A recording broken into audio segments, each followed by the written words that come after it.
Hare Krishna, Krishna Krishna, Hare Hare, Hare Rama, Rama Rama, Hare Hare. In yesterday's discussion, we finished by quoting Srila Prabhupada making the point that the main significance of Kumbh Mela is the opportunity to get the association of saintly people. So now I'm going to move into another major aspect of understanding Tirthas, Sadhus as Tirthas. You may remember I quoted previously that there are three kinds of Tirthas: Jangam, Manasa and Bhoma. Manasa means the Tirthas of the mind, the good qualities such as enthusiasm, determination, patience, purity of mind, which means lack of desire from anything material, and Bhoma Tirthas. Generally when we think of a Tirtha, we think of the Bhoma Tirthas, those that are situated on the earth. Of course, that actually excludes Vrindavan and Navadvip, because although they appear to be on the earth, they are, in one sense, we talk about Bhoma Vrindavan, Vrindavan manifested in this world, but not exactly of this world. And another type is Jangam Tirtha. The Jangam means which moves, and specifically refers to ascetics, people who perform ascesis, as you say in Russian. Used to be said in English. It's become an archaic word. People who perform austerities to cross over the ocean of birth and death. Specifically that kind of ascetic. By their association they can help us also to cross. Brahmana, Brahmajanatiti Brahmana. One who knows what is Brahman can help us also come to the platform of Brahman, which means beyond birth and death. Any respectable person worth giving charity to, if we give charity that helps us to cross over the sins or the reactions of the sins that we may have accrued in attaining wealth, as Srila Prabhupada said, specifically about Marwari businessmen, that in business they'll do all kinds of cheating, but then they give in charity. They know they have to give in charity to purify themselves of the sins that they accrued from gaining the money. Wealth is just a headache. If you don't have money, you desire it, and the desire burns you. If you have money, you're always trying to protect people from taking it. Causes so much anxiety. And then when you lose it, you lament. So what's the point? The desire to be wealthy burns the heart. The anxiety when you have it burns the heart. And the lamentation when you lose it burns the heart. It's one of the great illusions of this world, that we will be happy by wealth. So like that, any respectable person, learned person, will help us to cross over ignorance. The whole idea of a tirtha that takes us beyond this world is that we are bound in this world by activity. Karma binds. Jnana releases us, because by knowledge we can understand that we have nothing to do with this world. So jnana is a tirtha. It helps us to go on the path, or at least it shows the path to us. One has to act in knowledge, which is often more difficult than simply knowing. If we simply know that I have to go to such and such a place, it doesn't mean that we're automatically there. It may be a very difficult journey. There may be many obstacles on the way. The ultimate process for taking across is bhakti. Just to give an example, all of us in this world who are sadhaka devotees, or trying to advance on the path of Krishna consciousness, we know that material desires are not good and they obstruct our progress in Krishna consciousness. But simply knowing that is not enough to be able to refrain from them, because material desires are very strong. It's only by the higher taste that we get from performing bhakti that we're able to transcend or to leave behind material desires. Kechit kevalaya bhaktya vasudeva parayana aghangdun vanti kartsnena niharamiva bhaskara. By knowledge one can know, truism, what should be done.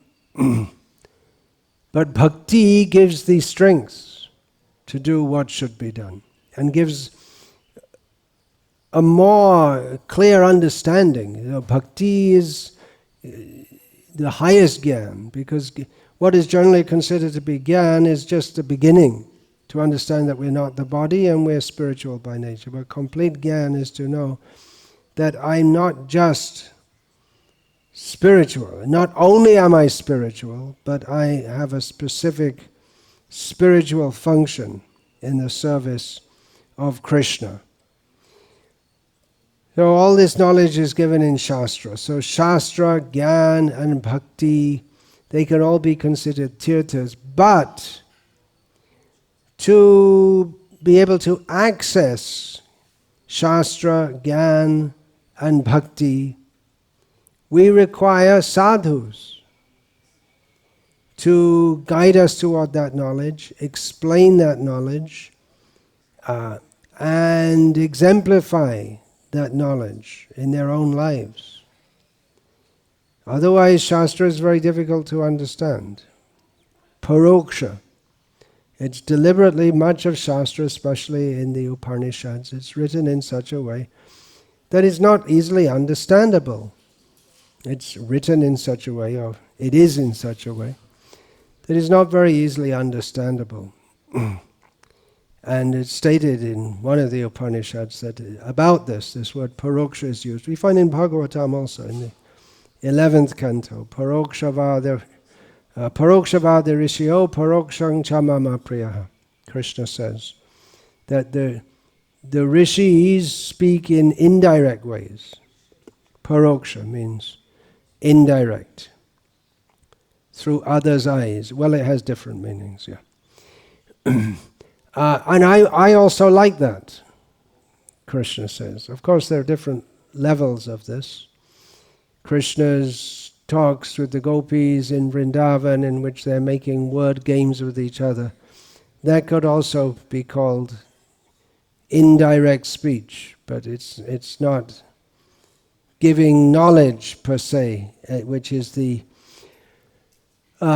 standard genre of Shastra for those of us who are conditioned in this material world. Anyway, the point is that we need to be guided to understand, to cross over the condition of material existence, or even to live in this world without unnecessarily making things more difficult for ourselves. That's why Padma Purana states that a teacher, a father, and a chaste and devoted wife is a tirtha.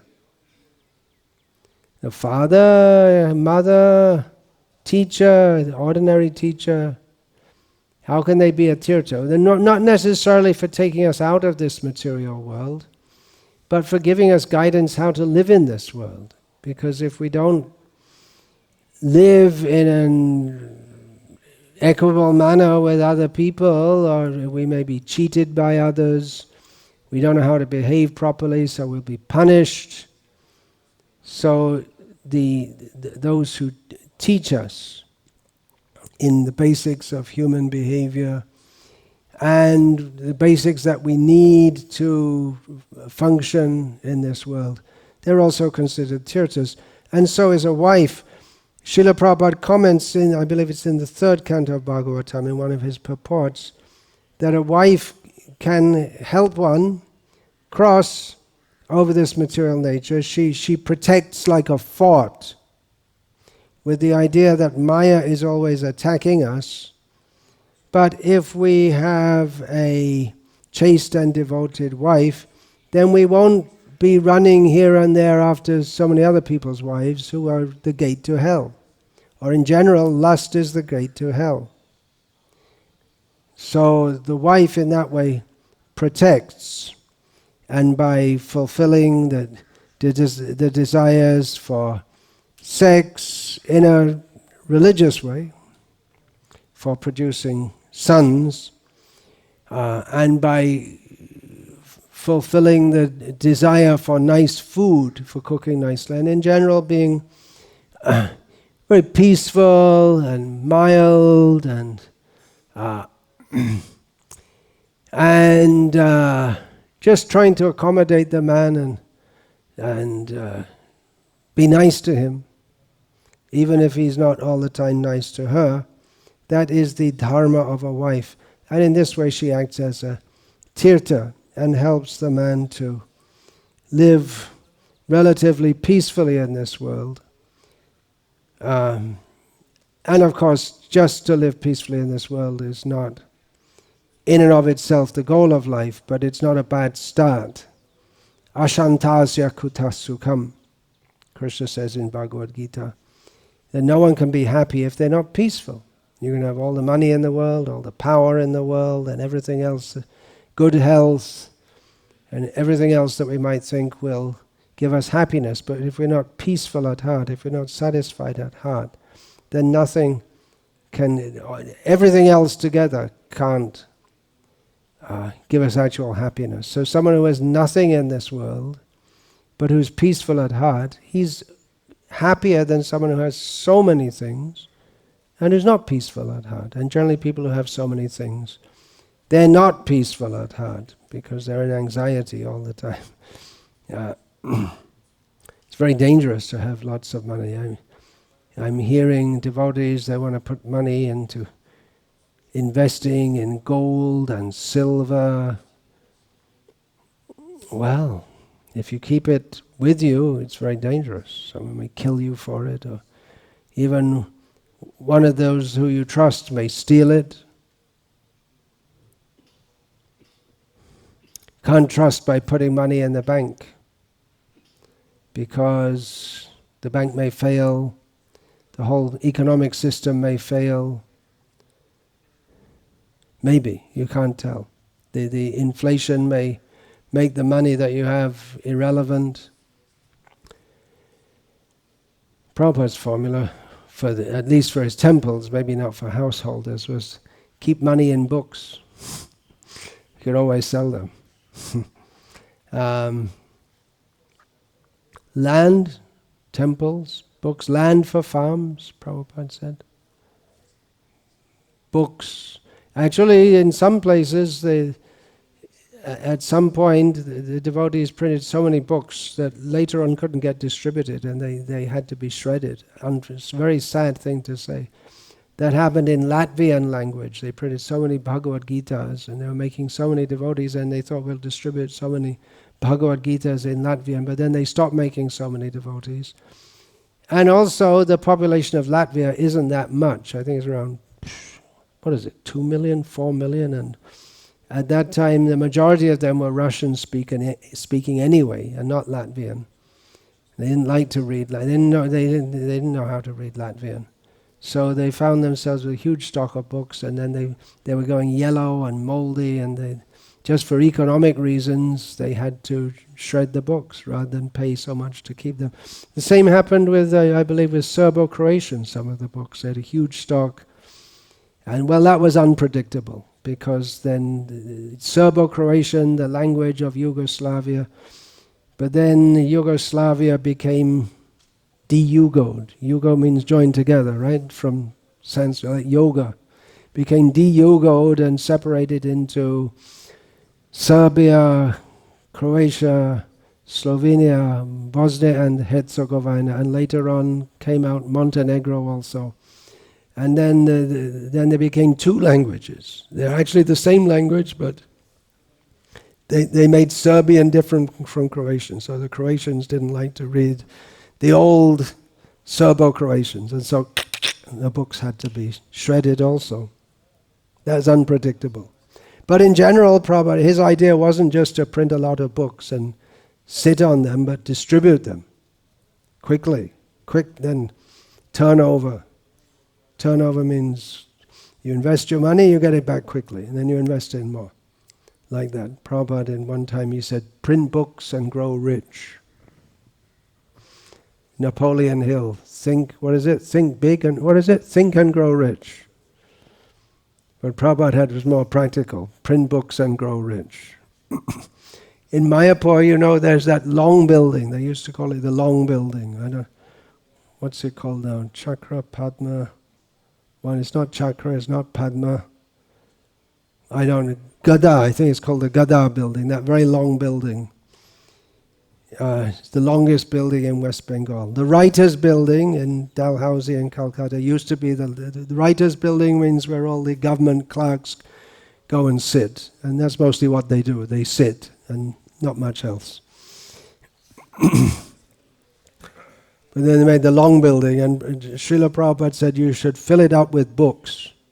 Fill up the whole building with books. So if the brahmacharis want a place to sleep at night, they have to distribute some books to have enough space. And apparently he said it in a serious way. Anyway, Tirthas, Prabhupada's books are Tirthas. They help us cross over the ocean of birth and death by giving us the knowledge of Krishna, the Supreme Personality of Godhead, and our relationship with Him, and how to act in that relationship, and the ultimate goal of life, that is Sambandha, Abhideya, Prayojana. Prayojana is Krishna Prem, pure love of Krishna. I have a quote here from the Yoga Upanishads, whatever that is. The water flowing from the washed feet of great men intent on the acquisition of right knowledge of Brahman and attainment of real yoga, O foremost of sages, is the tirtha for the purification of the mind of the ignorant. Yeah, so that's again water as tirtha. The water that has washed the feet of great personalities is... It's not that we should just take the water from the feet of great personalities, we should hear what they say and follow it also. It's a bit of a cheating process to just take the water from the feet and then not have any desire to actually follow what they say. Jangam Tirthas, moving Tirthas, saintly people, well, Krishna himself comes to this world and he moved around a lot. His main residence for most of the time that he manifested himself directly in this world was Dwaraka. But he was coming and going. Many times he would go up and down to Hastinapur, and there's a list of all the places in between, the Kuru Jangala and all these different places, Sovir, the places in between. And he visited so many places. I mentioned the other day some of them that Krishna visited. So in this way he was moving around. Balaram, on the pretext of becoming free from the sin of killing a sadhu, he performed parikrama of India, did it pretty quickly, moving at God's speed. There's a word in English, it's not used much now. Wish you Godspeed, it means may you go quickly and safely. Rama, by the grace of Mantara and Kaikeyi, Rama, Sita Ram, Lakshman, They purified so many places of this land by placing their lotus feet. So we're very grateful to Mantara and Kaikeyi. Kaikeyi Mata Ki Jai. No one said Jai. But if Ram was there, he would say. He never lost any respect for her. Nityananda traveled widely even before meeting Chaitanya Mahaprabhu. He traveled widely. He was sitting at home in Ekachakra, and there was still time for Chaitanya Mahaprabhu to manifest himself as the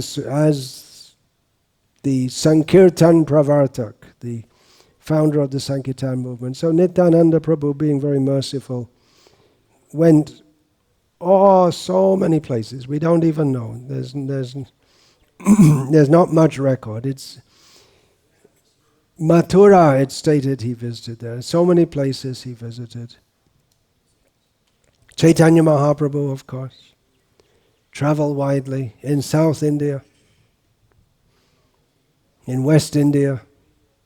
West means west of Bengal, so he went through the Jharkhand forest and then up to Varanasi. On the way to Vrindavan, on the way back he came to Prayagraj, and in this way he purified so many places. So we may think, well, I'll go to Prayagraj, take bath there, such a holy place. And there are so many descriptions in the Shastra of it being such a holy place, but for the devotees of Chaitanya Mahaprabhu it's most sacred, because Chaitanya Mahaprabhu visited there, and there his most important instructions for devotees he gave to Rupa Goswami there. And of course our own Srila Prabhupada lived there, and he had, during his household days, he had the Prayag pharmacy, and he took initiation from Srila Bhaktisiddhanta Saraswati Thakur in 1922 in Prayagraj. And that was at Sri Rup Gauriya Math. One of the devotees present he was stationed there, he was the temple commander, was Atulananda. Prabhupada later gave that name to one of his disciples. I'm just mentioning that because, well, you all know, there's Atulananda. We have another Atulananda sitting here, one of the 2 or 3 people sitting here, because we're strictly following all the rules of the lockdown. Mentally. In Krishna consciousness, if you do something mentally, it's as good as doing it physically. So mentally we're doing that. Great acharyas, they travel widely. Shankara's influence, so powerful, but that was, he traveled widely. And in his traveling, he recruited people who also became great acharyas in the Advaita line. They're also great personalities. Sri Ramanujacharya, Madhvacharya, they travel widely. And not just traveling, but preaching. Vallabhacharya traveled widely. He's originally from what we now call Telangana. And then he traveled widely in North India. There are the 84, I believe it is, Vallabhaitaks, places where he sat down and preached Srimad Bhagavatam. And of course, our own Srila Prabhupada, he traveled widely and purified the world. So in this way, the Jangam Tirthas, moving, making themselves available, giving the opportunity to other in different places. They made Tirthas by going to different places. Wherever a great devotee goes, that becomes a tirtha. So they made tirthas. They're Tirthakara by making tirthas. Vamana, yeah, he crossed the whole universe. Narasimha, he appeared actually in the heavenly planets, but then we have his places here on this earth. At least we have Ahobilam is one place of his pastimes on this earth, and also Simhachalam. The acharyas who established so many temples, they were Tirthakaras by making temples. Shankara again by reviving the worship at Badrikashrama, reviving the worship of Badrinath. He re-established that tirtha. Krishna is the best tirtha. If we take shelter of Krishna, then we cross over the ocean of birth and death. Bhajahure manashi nandanandana abhaya charana aravindare durlabha manava janama shatsange taraha e bhava sindhure. So in this verse, Krishna is mentioned as the who we should take shelter of, but how do we do that? By the devotees. Krishna is difficult to access, but the devotees, they make themselves available, or Krishna sends devotees into this world. There was a standard instruction for Srila Prabhupada's sannyasis to travel widely, to give their association to others. Bhaktisiddhanta Saraswati Thakur made so many sannyasis. He called them Chalanta Mridangas, because we have the mridangas we can play, there's a sound there, but then they're moving, jangam, chalanta, they're moving, same thing, means moving. They're mridangas, they move here and there, everywhere, and do kirtan. They're not just moving. Srila Prabhupada said about sannyasis, he was encouraging them to travel, but he said it's not just traveling, but you have to do something significant for the mission, wherever you go. Pancha Dravida Swami, he was Dravida, brahmachari. There were two Dravidas. There's one who's in San Diego working on Srila Prabhupada's books.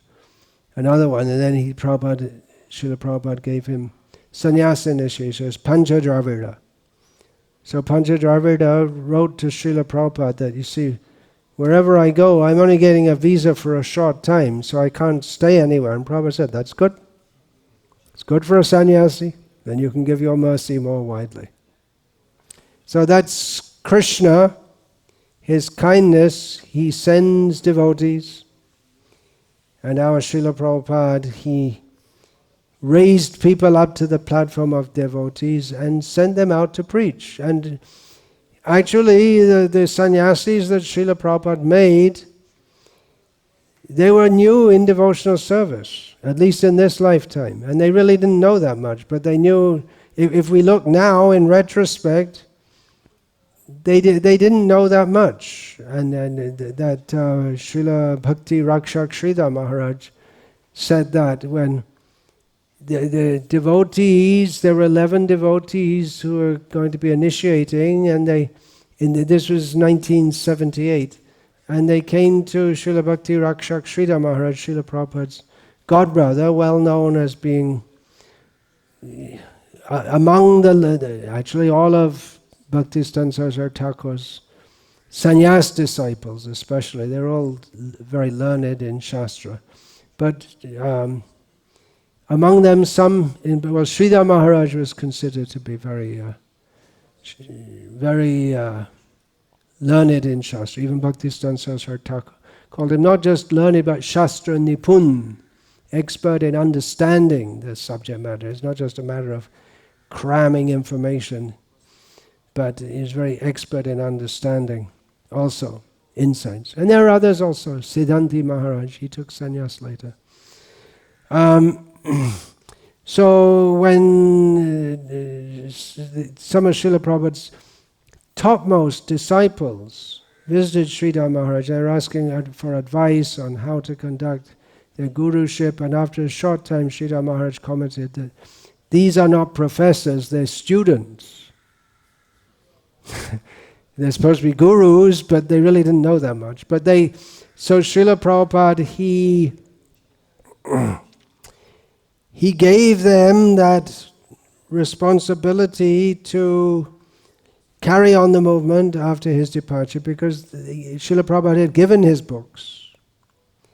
And it was up to the disciples to repeatedly read those books and become learned in that subject matter. And they had the spirit to spread Krishna consciousness widely, which, even though some of Srila Prabhupada's godbrothers, some of them, pretty much all of them, were more learned than almost all of Srila Prabhupada's disciples at that time, but somehow or other they didn't have that same charge or spirit to spread Krishna consciousness very widely. And in due course of time, no doubt, those who have remained in Krishna consciousness have become more learned. It takes time, generally, to learn. Generally we think an older person will be a better pandit than a younger person, because learning is something that goes on throughout life. It could be said that in Gurukul, the most important thing to learn is to learn how to learn, because it goes on throughout life, and to learn that we need to learn. There's not any point in time when we can say, oh, now I don't need to learn anything. So many things we have to learn. And again, it's not just a matter of cramming information, but learning how to live in this world, how to deal with others, what is pleasing to Krishna. And in Shastra there's so much good advice. Chanakya shlokas are there. Vidur Niti is there.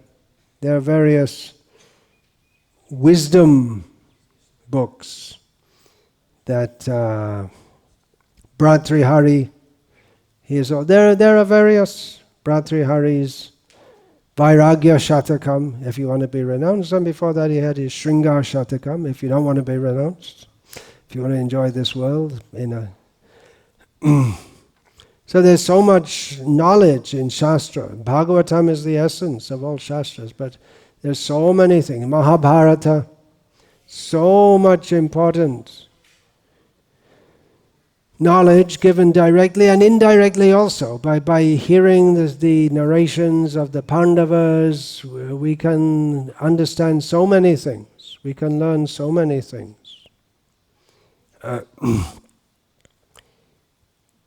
So in this way, the learning has to go on, especially for those who are going to be brahmanas and teachers, sannyasis.